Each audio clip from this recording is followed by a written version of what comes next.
Aqui não sai o som, mas pelo menos ele grava.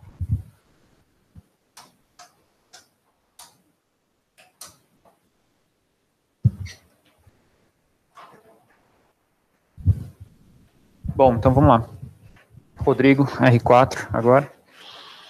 Então, o tema que eu trouxe para apresentar é sobre sedação, analgesia e bloqueio neuromuscular na UTI, as indicações e como a gente vai fazer a monitorização aí desses pacientes. Então, em primeiro lugar aqui, antes da gente pensar em sedar um paciente, antes de pensar em entrar com sedanalgesia, é importante lembrar que a causa do sofrimento tem que sempre tentar ser identificada. A gente tem que saber exatamente o que a gente está tratando, ou pelo menos ter uma boa ideia do que a gente está tratando. O que com frequência é difícil na UTI, visto a dificuldade de comunicação aí dos nossos pacientes. E os sintomas que normalmente a gente vai acabar paliando aqui com sedação e analgesia vão ser, em especial, ansiedade, dor, delírio, assim como a agitação psicomotora aí que pode estar associada ao delírio. Dispneia pode ser um motivo para a gente entrar aí com sedanalgesia para esses pacientes. E também aqueles pacientes, como a gente tem visto bastante, que vão precisar ficar ali sobre bloqueio neuromuscular, que a gente não vai fazer isso com ninguém inconsciente. Então, também um motivo importante, principalmente atualmente, para a gente sedar esses pacientes. Então, com frequência, a agitação que os pacientes manifestam na UTI é alguma forma de sofrimento. Isso é bastante comum nos pacientes críticos. Como eu estava dizendo, principalmente em quem está entubado, quem tem uma dificuldade de comunicação, a expressão dele vai ser aquele sofrimento. E é com isso que a gente vai ter que trabalhar, isso que a gente vai tentar descobrir o que é que está acontecendo. Então, o sofrimento precisa ser tratado dentro da UTI, tá? Por uma questão humanística, de tentar aliviar ali a dor, aliviar o sofrimento do paciente, mas também porque a gente conhece que, a gente já sabe que existem efeitos fisiológicos aí associados à dor, associados ao sofrimento. Tá? Esse aumento de tônus simpático que eles vão ter pode não ser interessante dentro da UTI.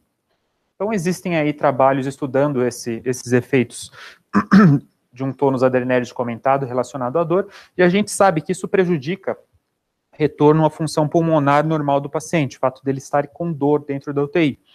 A gente sabe que existe alteração hemodinâmica, existe alteração da função cardiovascular em função do tônus simpático aumentado.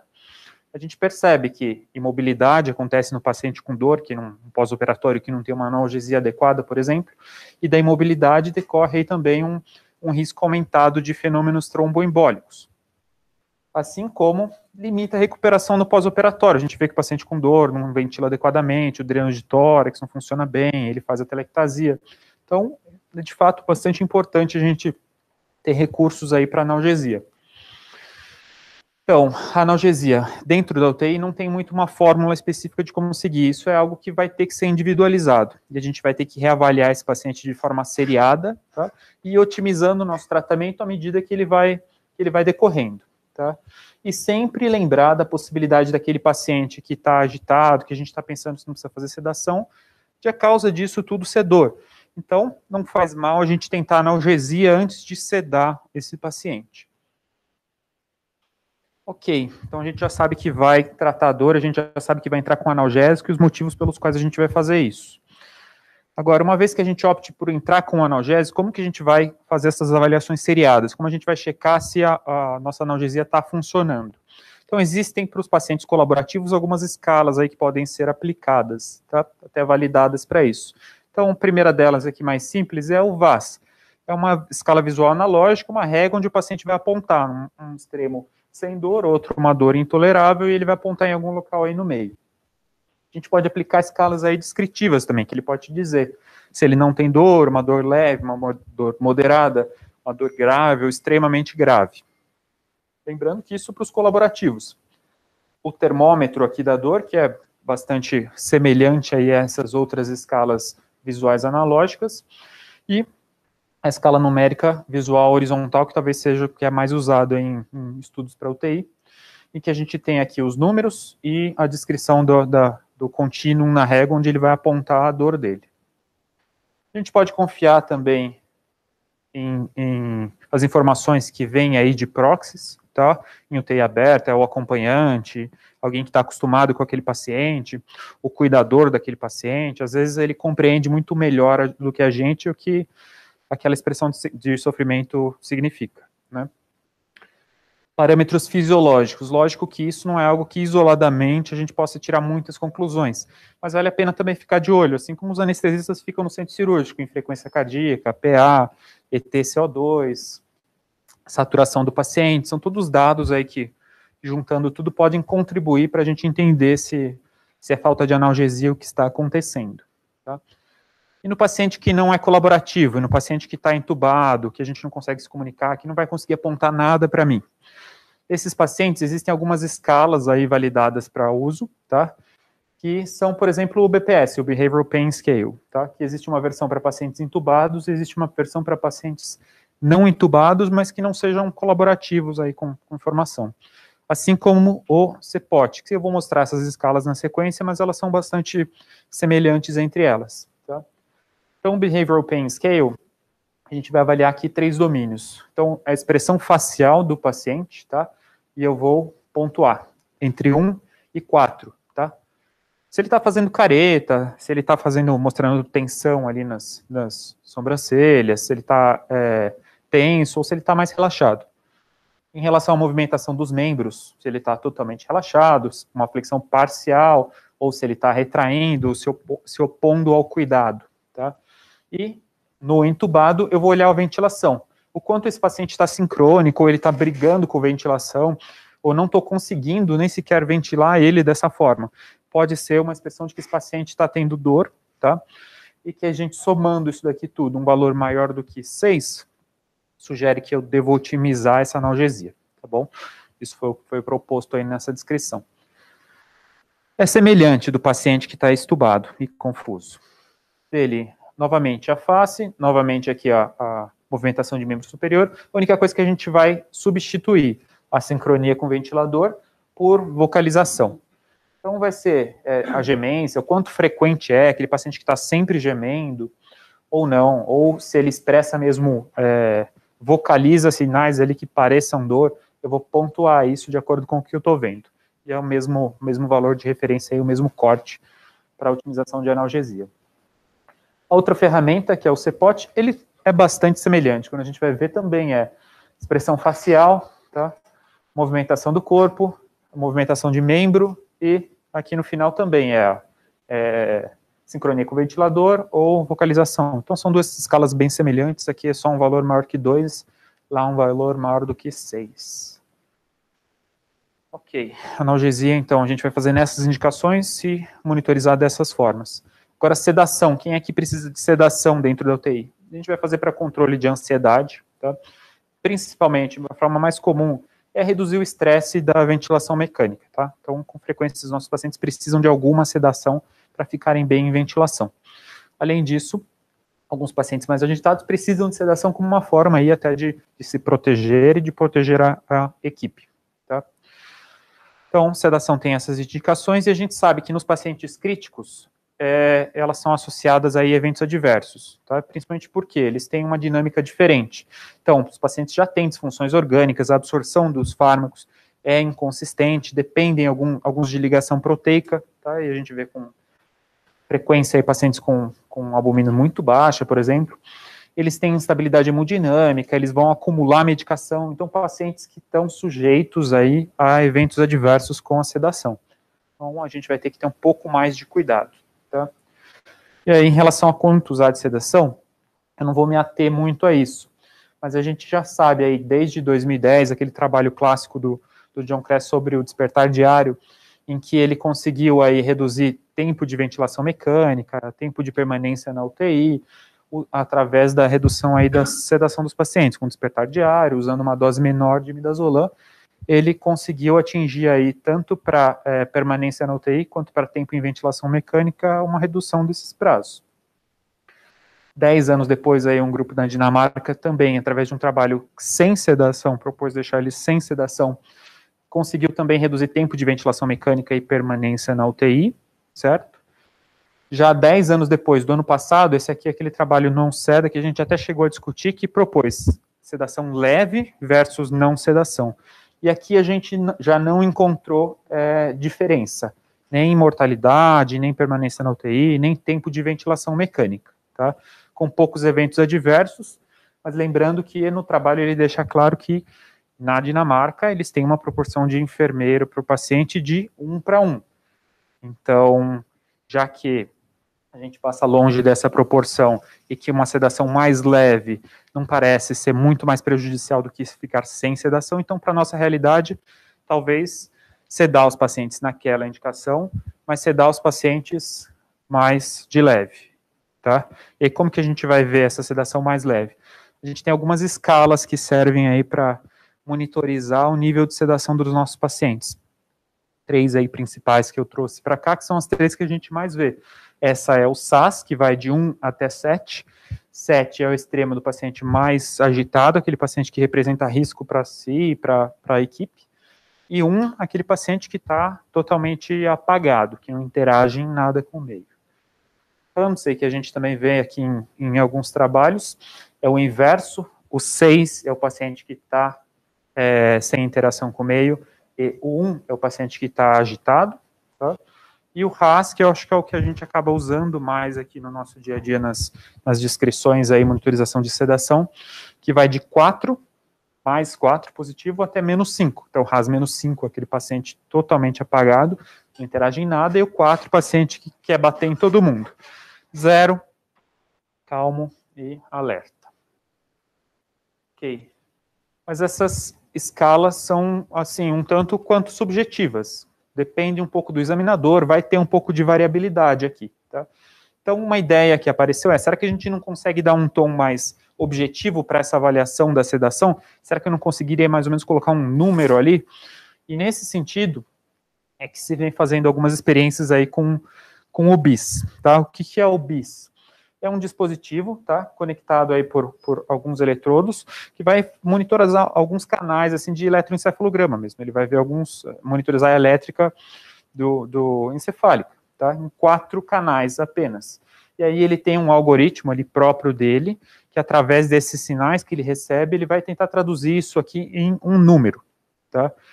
Sendo que esse número vai de 0 a 100, e a ideia é que o paciente que está lá no limite superior, 90 a 100, estaria mais desperto, formando mais memória, e o paciente que está lá mais perto do 0 está mais apagado, ele tem menos atividade elétrica cerebral, certo? É um dispositivo que tem já um uso consolidado em centro cirúrgico. Talvez por isso que os anestesistas acabam usando bastante, eles gostam bastante, tá? Mas será que ele é bem validado para UTI também, para a gente ver o uso, assim, indiscriminado por aí? Então, a ideia é que se a gente conseguisse otimizar a sedação desse paciente, sedar menos ele, usar menos medicação, ter um tempo de recuperação mais rápido desse paciente, eu poderia, talvez, reduzir mortalidade, poderia, talvez, reduzir o tempo de ventilação, poderia alocar melhor os meus gastos na UTI, certo? Tanto com fármaco, quanto tirando as pessoas mais precocemente da UTI, tá? Existe também o ponto de que aqui eu estou dando uma objetividade, eu estou colocando um número ali na sedação desse paciente. Então, eu elimino essa questão subjetiva ali das avaliações de escala, tá? E a outra questão é, se eu tenho um paciente que está sedado e bloqueado, como que eu vou fazer? O que adianta eu ter lá eu perco completamente o meu parâmetro de sedação, porque eu vou fazer o quê? Eu vou fazer um RAS, ele está em RAS menos 5, ele está bloqueado. Então, será que ele está consciente apesar disso? Não tem outra forma de dizer, tá? A não ser que eu tire o bloqueio neuromuscular e reavalie esse paciente.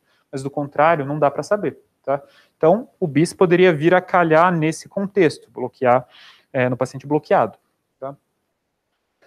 E aí, o contraponto aí, o que ele tem de desvantagem nesse aparelho?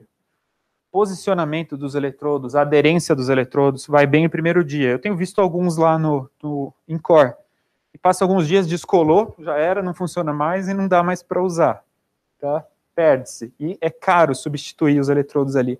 Eu vi que tem até uns trabalhos onde o pessoal tentava colocar eletrodo de eletrocardiograma, substituir no BIS, mas não é uma coisa que seja muito recomendável.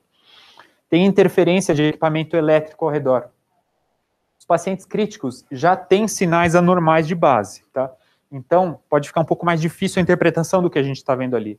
Além do mais, a gente sabe que delírio, encefalopatia são bem comuns nesses pacientes e eles vão mesmo alterar o sinal do BIS, tá? Atividade eletromiográfica, de movimentação mesmo, de atividade muscular, interfere na leitura, tá? Assim como se aqui interfere, se eu bloquear ou interferir. Sendo que bloqueio não muda nada em nível de consciência, mas eu vou interferir no sinal de bis. A gente já vai ver mais disso. E depende da medicação usada. Essa eu não sabia, mas lendo um pouquinho mais aí a respeito, o que você vai ter de sinal de bis, de alteração, não é diretamente ligado assim ao nível de consciência, no sentido de que depende do que você usa de remédio. Midazolam, cai, muda de uma forma. Ketamina, não cai tanto, ele sedou, o paciente está apagado, mas o sinal do bis não caiu. Aí você usa midazolam com fentanil, já é diferente de usar só midazolam. Então fica um pouco difícil, você simplesmente colocar um número ali, sendo que tem muito mais coisa por trás, tem muito mais coisa influenciando o que a gente está vendo ali naquele número. Não é simples assim a análise a leitura dessa informação, tá? E aí eu trouxe um trabalho aqui que eu achei muito interessante, que eu encontrei, que é de 2003, tá? São alguns pesquisadores alemães, tá? E eles estavam estudando aqui o bis. E aí o que eles fizeram? Aliás, o que eles fizeram com eles mesmos, tá? Eram 3 deles, 3 eles mostram aqui as siglas, então, iniciais dos nomes, então dá para ver que são 3 dos pesquisadores aqui. Eles pegaram um indivíduo, um deles, manguito no braço, o manguito era inflado até 200 milímetros de mercúrio, de forma que ele excluía esse membro da circulação, tá? Fechava mesmo, artéria e veia, tá? Na sequência, esse indivíduo com o membro isolado recebia um bloqueio neuromuscular. Ele era entubado, tá? Ficava lá se comunicando com a galera por sinais com a mão, tá? Então ele estava bloqueado, tá? Porém, como o membro estava isolado da circulação, não chegou o bloqueio neuromuscular ali. Então ele conseguia movimentar o membro, tá? Então o que a gente viu? O tempo é curto porque o que eles usaram foi succinilcolina, mas bloqueado, sem nenhuma sedação, o cara estava plenamente consciente, se comunicando por gestos de mão com os outros, o bis dele aqui despencou para quase 30, tá? Todos eles despencaram o bis. Esse aqui dava para pensar até em diminuir a sedação, que está sedado demais, mas o cara estava lá consciente, fazendo gestos com a mão. Então tem muita influência do bloqueio neuromuscular aqui. E aí a principal vantagem que eu estava pensando puxa, você viria calhar para o paciente que está bloqueado, justamente. Mas se eu tenho esse tipo de interferência, talvez não seja tão bom assim. Outros estudos chegaram a analisar o bis no contexto de UTI. Esse aqui é um RCT, um estudo pequeno, 67 pacientes, tá? Eles usaram só que esse aqui é bis mais avaliação clínica com escalas versus somente avaliação clínica com escalas, tá? Eles conseguiram, de fato, usar menos sedação, despertar esses pacientes mais rápido, eles recuperarem mais rápido da sedação, tá? Mas a diferença era pequena, até porque o que eles usaram aqui foi propofol, então, independentemente, os pacientes acabavam despertando mais rapidamente, tá? E aí, o que eu fui procurar? Se existia algum trabalho que fez somente bis versus somente avaliação clínica, e não combinações aí dessas avaliações. E existe aqui uma revisão da Cochrane, eu acho que é do ano passado? Eu acho que é do ano passado, 2018, que procurou estudos que tivessem esse formato, só bis versus somente avaliação clínica, tá? E aí o que eles queriam procurar era avaliar, de avaliações, outcome primário seria o tempo de internação na UTI, secundários, ventilação, a mortalidade e quantidade de sedativos usados. E a literatura sobre isso é bastante pobre, tá? Tem poucos estudos pequenos, pouca coisa nesse formato. Que atendesse a esses critérios, eles acharam 2, e nem todos aqueles desfechos puderam ser avaliados, porque tinha muito viés aí nesses estudos. Mas o tempo, duração de ventilação mecânica, não pareceu fazer diferença nenhuma. Você está usando o bis para fazer a vigilância aí da sedação, versus a análise com escalas ali de sedação, aquelas que a gente viu aí anteriormente. Tanto que as evidências são pobres, que múltiplos aí, organizações aí não recomendam o uso de bis, tá, de forma rotineira, e certamente não recomendam, eles contraindicam o uso de bis de forma isolada. Então, quer usar como um plus aí, além da sua avaliação clínica, ok, talvez não seja ruim, mas usar de forma isolada, certamente não, tá? Trabalhos focando o uso de bis só em paciente com bloqueio neuromuscular não tem disponível, então não dá para falar muito mais aí a respeito. Ok, então foi sedação, foi analgesia. Bloqueio. Quando que a gente vai fazer bloqueio neuromuscular para os pacientes? As indicações habituais que a gente geralmente usa. Para intubar, facilitar a intubação, facilitar a ventilação mecânica, principalmente, aí, como nos COVIDs, quando a gente precisa ser bem rigoroso aí com volume, a gente precisa garantir uma ventilação protetora. Tá? Para controle de shivering, em alguém que eu preciso muito controlar uma temperatura ou que eu preciso muito controlar o CO2. Tá? Então, é o pós-parada, o TCE, algo nesse contexto. Tá? Contrapartida, o que a gente vai ganhar de ruim aí bloqueando esses pacientes? Imobilidade, neuromiopatia, úlcera de pressão, neuropatias outras, a gente já viu aí paciente com pé caído, depois de tempo aí prolongado bloqueado, por conta de posicionamento, risco elevado de TVP por imobilidade, a gente vê que os pacientes ficam com redução de fluxo inspiratório, não protegem bem via aérea, risco de infecção nesses pacientes é maior, de pneumonia, de falhar na extubação e precisar ser reintubado por fraqueza residual. Ok, nessas indicações, com essa contrapartida, a gente decidiu que precisa mesmo bloquear o paciente. Então, como a gente vai monitorizar se o nosso bloqueio está adequado? Então, evidente, sinais clínicos, ele está se mexendo, tá? Ele tem algum tipo de interação, ele dispara o ventilador, não deve estar tão bem bloqueado assim se ele consegue disparar. Eu estou vendo o shivering, tá? Análise clínica, tá? Será que posso também aqui dar um caractere mais objetivo para essa avaliação, se meu paciente está bem bloqueado ou não? E aí, nesse contexto, também vindo aí do centro cirúrgico, existe o Train of 4, tá? Que é um dispositivo em que eu vou emitir, colocar ele sobre um nervo periférico, tá? Uma estimulação de nervo periférico. Eu vou emitir aí 4 sinais elétricos com intervalo de meio segundo entre eles, certo? Então, eu estou estimulando o nervo e eu vou avaliar qual é a resposta no músculo, certo? Para ter uma ideia do quanto está bloqueada essa junção neuromuscular dos pacientes, tá? Então, são 4 estímulos sequenciais. À medida que eu vou bloqueando, deve desaparecer primeiro o 4º estímulo, que foi o último, tá? Assim como ele vai ser o último a retornar quando eu tirar o bloqueio neuromuscular. E quando ele responde 4 estímulos, eu posso dizer que ele já retornou à atividade muscular normal? Não, a ideia é que o 4º estímulo represente pelo menos 0,9, 90% do que foi o primeiro estímulo. Esse é uma pessoa que já recuperou a capacidade muscular e que provavelmente é capaz de proteger via aérea e manter ventilação espontânea. Ok? Então, olha só como funciona. A gente vai aplicar sobre o nervo, aqui eles estão aplicando sobre o nervo ulnar, tá bom? E aí eu vou observar a movimentação do adutor do polegar, nesse caso, tá? Então, dou os estímulos e observo se ele tem contração no adutor do polegar. Posso fazer em outros nervos, posso fazer no facial, isquial, orbicular, posso fazer aqui no tibial e olhar se ele vai movimentar o hálux dele, ok? Porém, dessa forma, depende de eu olhar, de eu sentir, de eu ver como é que está movimentando, acho que está movimentando, parece que sim, parece um pouco difícil. Então, o que dá para acoplar ele é um acelerômetro, que aí o dispositivo vai te dizer se existiu movimentação ali ou não, para conseguir quantificar isso. Certo? Algo que é mais visto aí em centro cirúrgico, tá? Mas que existe descrição de uso disso também em UTI. Okay? O que tem de dificuldade para fazer esse aparelho? Além do que vocês já viram aqui. Mas a sudorese, o paciente está edemaciado ou não, vai interferir no impulso elétrico. Aderência, posicionamento, ele está bem em cima do nervo ou não está? A resistência da pele do paciente, se tem hipotermia ou não, tudo isso vai interferir, tá? Então vai variar de acordo com o examinador, e é importante também saber que músculos diferentes têm sensibilidades diferentes ao bloqueador neuromuscular, tá? Lembro do professor Marcelo Amato falando que o último músculo que a gente consegue bloquear é o diafragma.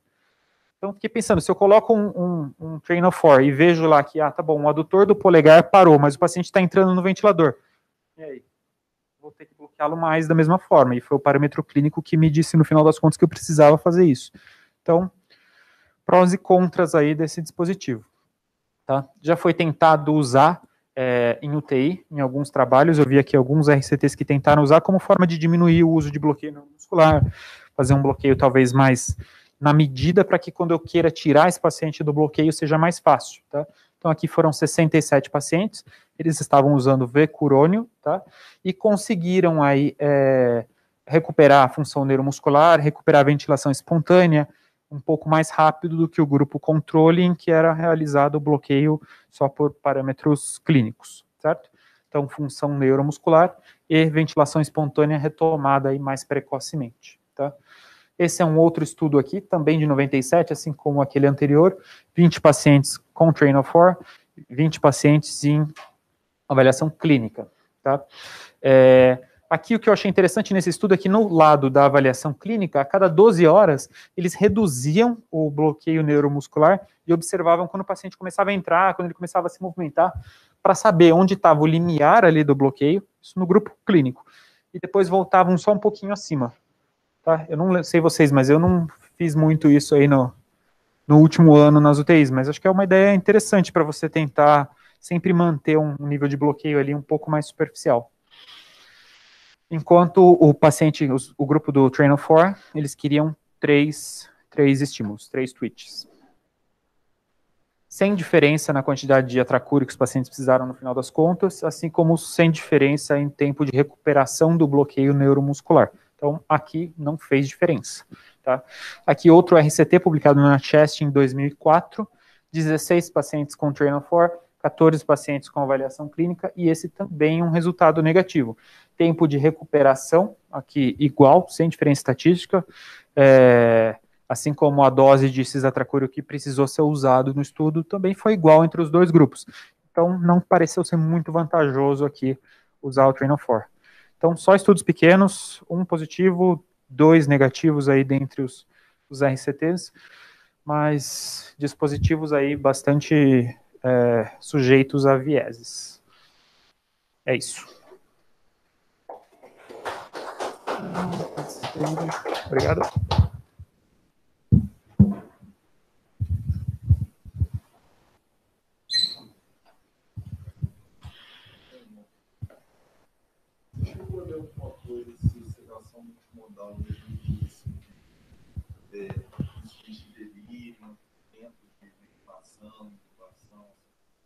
Não fui muito atrás, não, de ver isso, não. Não sei se o professor tem.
Assim, afinal, com toda essa dúvida e, assim, como a gente vai monitorizar se o paciente está bem sedado com bloqueio, né, quando o paciente está bloqueado, a dúvida sempre que eu fico, por exemplo, quando ele começa a ficar taquicárdico, hipertenso, enfim, sudoreico, e ele está bloqueado, e teoricamente eu que estava vendo o paciente quando ele foi bloqueado a primeira vez, então eu me certifiquei que ele estava num RAS-5 com aquela dose de sedativo e de analgésico. E aí, de uma hora para outra, ele começa a ter essas alterações que, como você mesmo falou, fisiológicas, isoladas, eu não posso aferir que ele acordou, enfim, ou ele está sentindo alguma coisa. O que vocês sugerem, assim, que a gente faça no dia a dia para avaliar realmente se ele está bem sedado ou se aquela droga, talvez o metabolismo dela se alterou e agora não está sendo suficiente mais?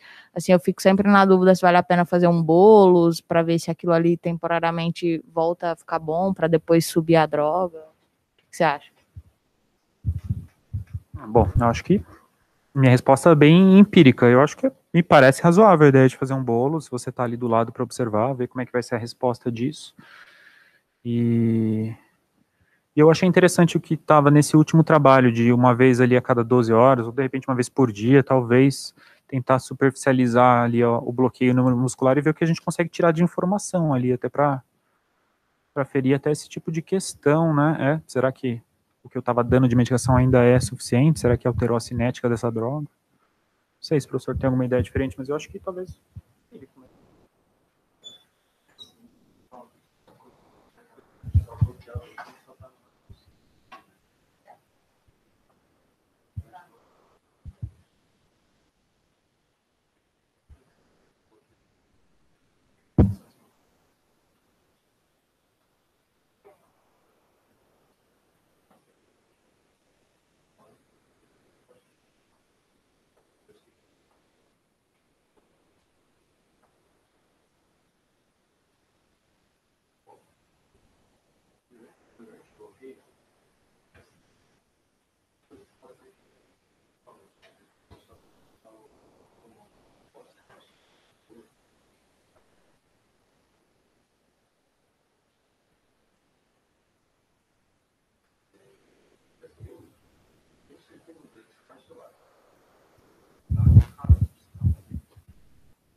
Talvez seja legal de...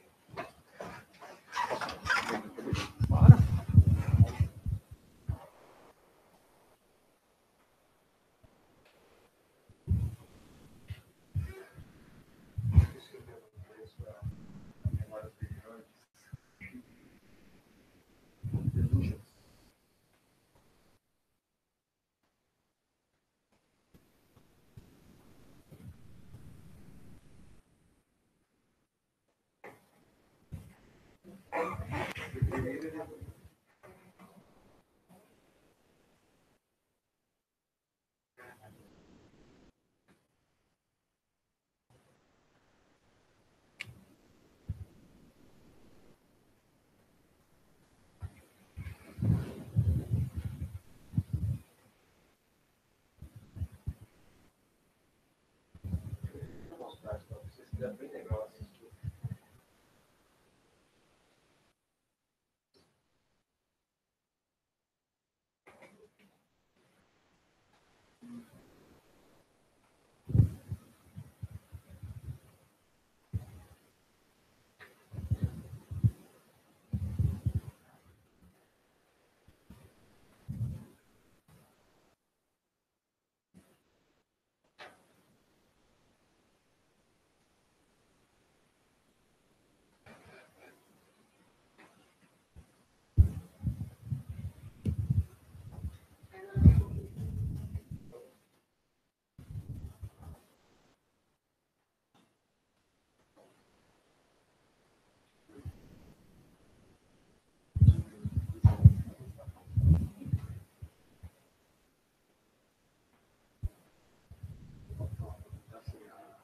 As memórias de Leroy elas são associadas aparentemente a uma percussão. Então, eu vejo deixar mais legal do que está acontecendo aqui. Mais legal.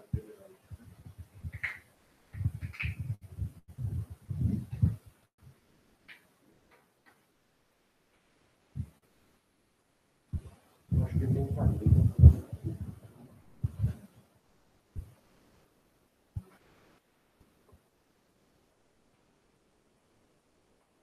Instagram, eu deixei aqui um quadro.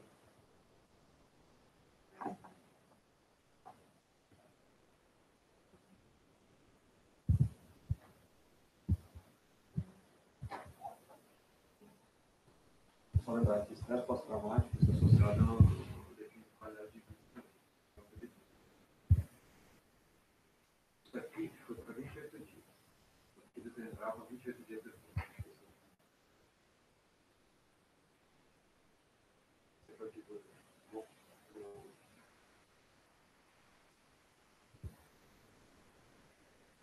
vai ver assim. O IES, que é o score de impacto de efeitos, hoje não é mais usado para essa coisa de diagnóstico. Para pós-traumático, seja uma SS. Em geral, ele é maior, assim. Tem imagens de memórias que não são fatuais, elas são derivadas. Caso de suporte de memória, assim, fatuais e não fatuais, e dos vezes não tem nenhum. Fatuais, não fatuais e derivadas. São três coisas diferentes.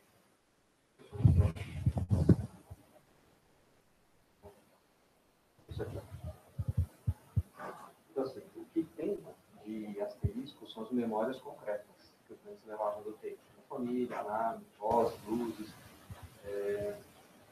Essas que tem esse próximo aqui são as delirantes. Então, você acha que alguém está querendo te machucar. Olha, quando é que acontece isso? Por exemplo, eu não sei, penso eu, você vai passar o café pelo doente. Aí, dente meio agitado, passa, vou dar uma sedada, eu faço café. Aí você vai lá, faz propofol e faz café, isso é analgesia. Aí o doente, assim, ele sente que está com dor, não entende o que está acontecendo. E que lembrança que ele leva isso depois? Provavelmente, ele tinha alguém tentando me machucar. Assim, ter medo, conflito, as alucinações, os pesadelos. Só lembrar que assim, a qualidade de sono no ambiente ok são 4 tenta ler sem terceiro, que a gente sabe muito pouco. Né? É muito ruim para isso. Sono reparador, fase 4, sono REM, isso às vezes a gente atinge. Então você vai lá e faz a sedação dentro da dormir, com o olho fechado. Então, assim, não fazendo sono reparador. Tá? Bom, e vai. Então, assim, só para ter uma ideia. Quanto mais acordado, menos demora de levantar. A gente tem um problema, né? Acho que depois, assim, cuidado com os doentes, temos falta de. A gente tem um problema de acordar tudo. Mas, assim, muitas vezes a gente consegue deixar o dente acordado, a gente conversa já com conversa. Claro, você fala que não está acordado, vai conseguir falar, não fica acordado, a gente está aqui cuidado. Esse intuito é deixar acordado. Isso é uma situação real. Às vezes, está acordado. Eu não sei se é um viés cognitivo muito grande da parte. É assim, aquela coisa da sedação leve, não sedação parece ser igual. Só que não ceda. Não ceda, para voltar nesse ponto, né, dos autores do não ceda, foi o primeiro cara que publicou isso. Outro cara que publicou sobre isso é o Paulo Machado, que era assistente de e aquele que eu mostrei para vocês, um Machado positivo que ele fez. Pessoal,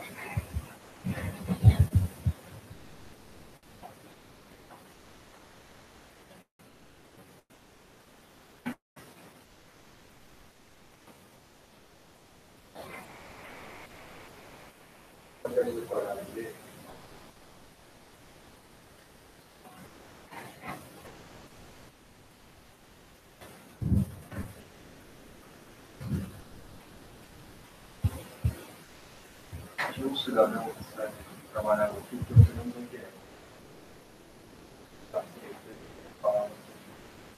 Falava que era sedação em versus sedação ao meio. Estava todo mundo acordado, é difícil achar alguma coisa.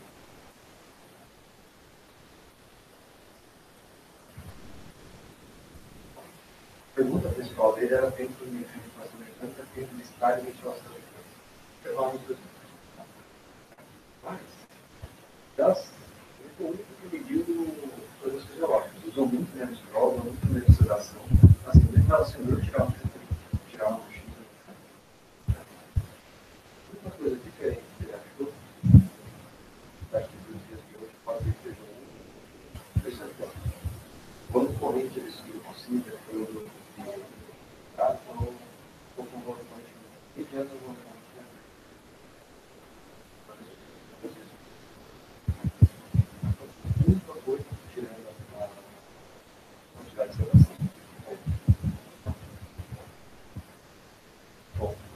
Perguntas aí, como?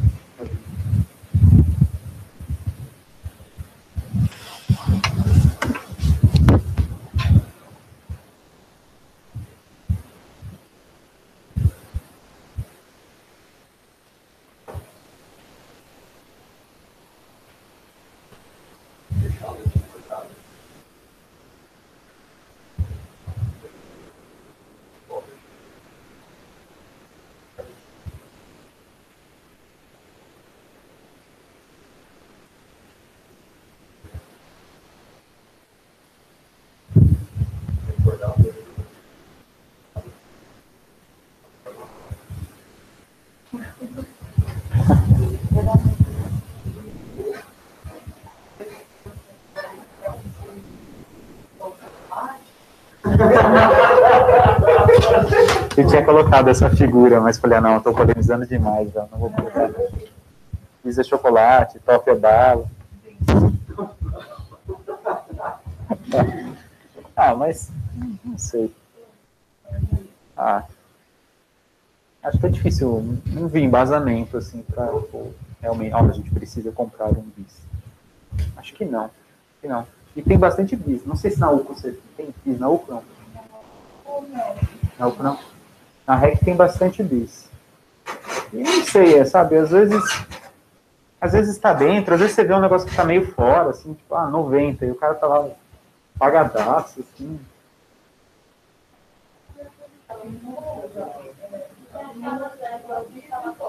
Tava zero, tava acordado.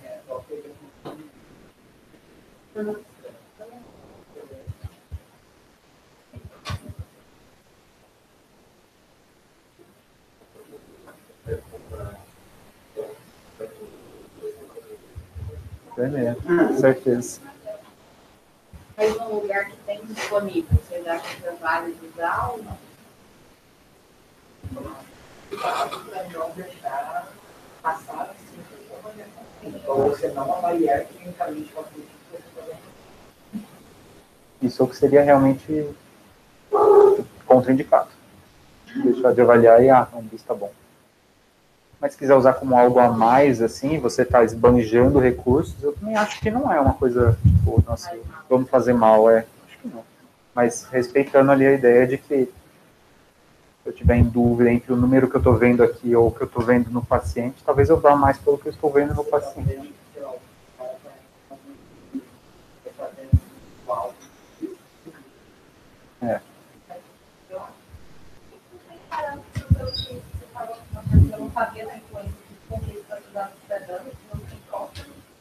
Tem essa. Tinha um anestesista também falando esses dias que tem um aparelho novo que tem um algoritmo diferente para, depende da droga, ele interpreta de formas diferentes.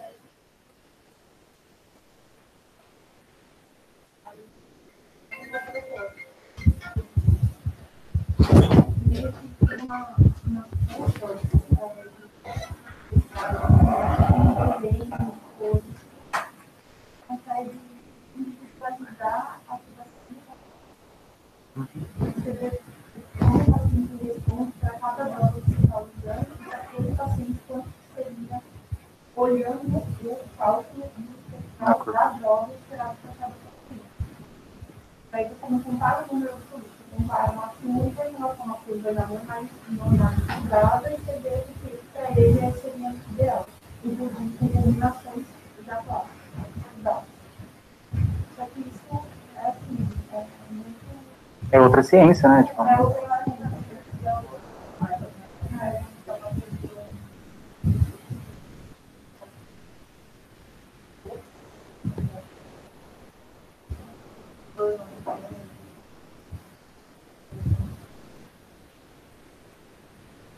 Talvez para investir nisso tem que mostrar mais benefício clínico na UTI, que é o que a gente ainda não...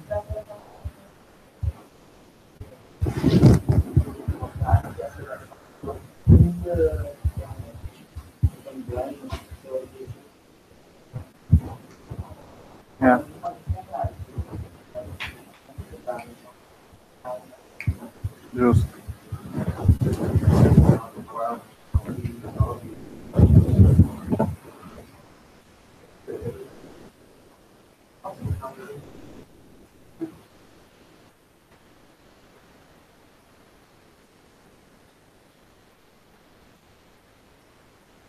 EV1000, Flow Track.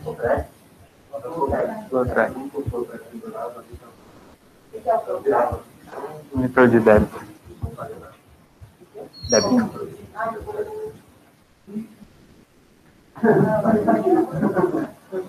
Mas você não acha legal ele nem como tendência, professor? Tipo, eu coloco ele, vejo, faço alguma coisa e... É.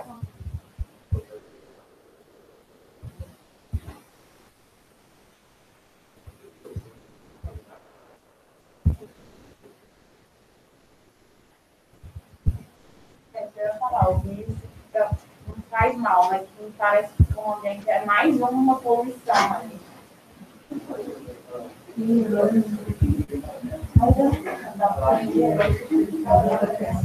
Já está concentrado, vai pegar. Eu não vou enviar.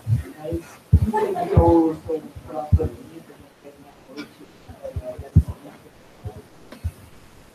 falando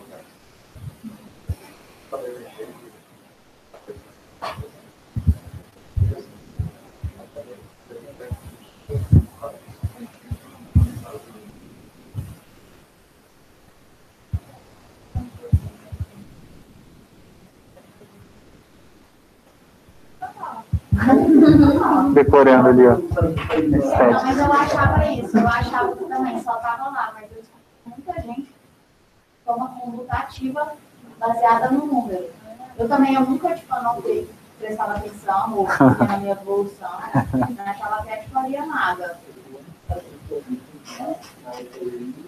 ficou, sei lá, quase uma semana com o vídeo, até que uma hora chegou, então a gente trabalha nesse mindset e, olha, faz sentido, a gente está usando o propósito, mas essa situação aqui não é validada, a responsabilidade não está isso para isso, então não faz sentido, a gente não sabe o que a gente está fazendo.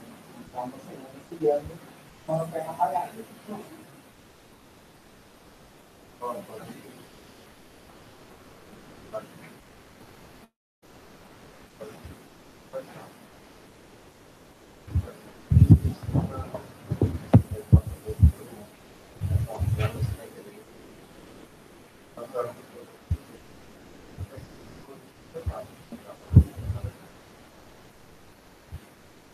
Você trama paciente.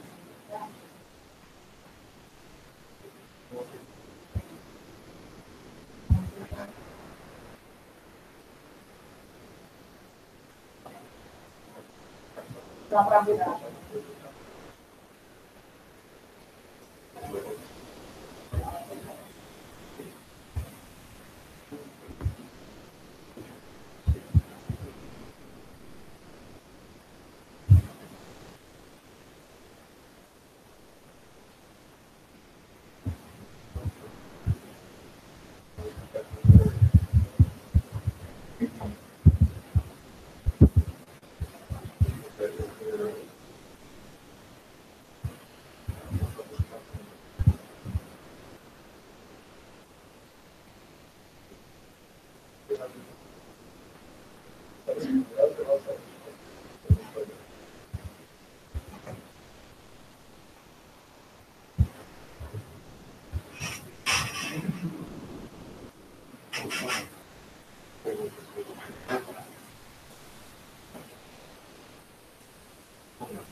Parabéns, meu velho.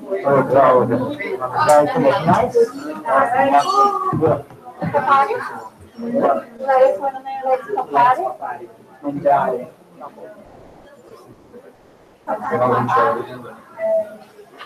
Agora eu vou contar uma história muito parecida. Eu queria só lembrar essa história dele. Eu me lembro de uma mãe que vinha para lá,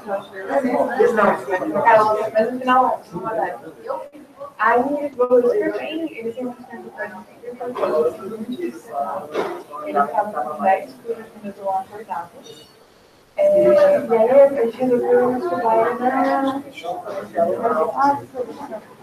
A gente resolveu estudar ele, não tem mais discussão. Não, quando lá, né? Eu falei, ele tá com uma fora, aí eu larguei, eu não sei se no final.